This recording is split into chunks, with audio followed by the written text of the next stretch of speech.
Kakinada. Okay. Hello everyone. నిన్న శారీస్ చూపించాను కదా! సో, ఒకళ్ళే నాకు 4 శారీస్ అయితే తీసుకున్నారు. చాలా బాగున్నాయి. అండ్ నేను 9 శారీసే తెప్పించాను కదా! 5 6 అయిపోయినాయి. 6 అయిపోయినాయి అప్పుడే. మానస గారు ఇవైతే తీసుకున్నారు. ఇప్పుడు హైదరాబాద్ వెళ్తున్నాయి. మడతలు రావట్లేదు. ఏంటి ఇలాగే పెడతావు అనుకోకండి. నీట్‌గా పెడతా మీకు చూపించడానికి ఇట్లా చూపిస్తున్నా. సో, ఇందులో ఒక శారీ డ్యామేజ్ కూడా ఉంది. బ్లౌజ్ లేని శారీస్ ఉన్నాయి. ఏదైనా పర్లేదని తను తీసుకున్నారు. నేను వీడియోలో కూడా చెప్పాను కదా! ఈ శారీ చాలా మంది అడుగుతున్నారు కానీ డ్యామేజ్ అనే దగ్గర ఆగిపోయారు.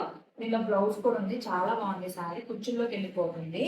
ఇంక మన దగ్గర కేవలం ఈ 3 శారీస్ మాత్రమే ఉన్నాయి. ఎవరికైనా ఈ 3 శారీస్ కావాలి, ఫ్రీగా మేము తీసుకుంటామంటే ఇది డ్యామేజ్, ఇది డ్యామేజ్, ఇది మాత్రం మంచి చీర. దీనిలో బ్లౌజ్ ఉంది, దీనిలో బ్లౌజ్ ఉంది, దీనిలో కూడా బ్లౌజ్ ఉంది. కానీ సో మీకు ఈ 3 శారీస్ కనుక కావాలి అంటే నేను 950కి ఫ్రీ షిప్పింగ్ చేస్తాను. సో షిప్పింగ్ కూడా పడదు. మీకు శారీ కూడా చాలా తక్కువ కాస్ట్‌లోనే అయిపోతుంది. 300 కూడా పడట్లేదు శారీ. మనకి షిప్పింగ్‌కి 100 పైన అవుతుంది. సో కావాలనుకుంటే మన వాట్సాప్ నెంబర్‌కి మెసేజ్ చేయండి. ఓన్లీ 3 మాత్రమే అవైలబుల్‌గా ఉన్నాయి. సో ఇప్పుడైతే మిగిలిన బ్యాచెస్ ఇంకో 2 మా చిన్నత్తయ్య వాళ్ళు ఇస్తున్నారు. అవి పక్కన పెట్టేసాం. అవి చూపియట్లే అందుకనే.